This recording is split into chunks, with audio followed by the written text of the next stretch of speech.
तोच मंगलाची मूर्ती, तोच विठ्ठलाची कीर्ती, तोच श्याम तोच राम दत्तधाम आहे।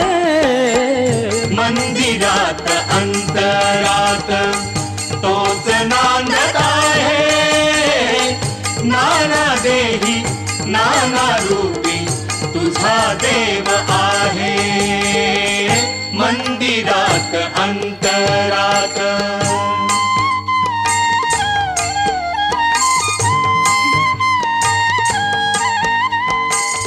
संतांची या कीर्तनात, साधकांच्या चिंतनात, संतांची या कीर्तनात, साधकांच्या चिंतनात, संतांची या कीर्तनात,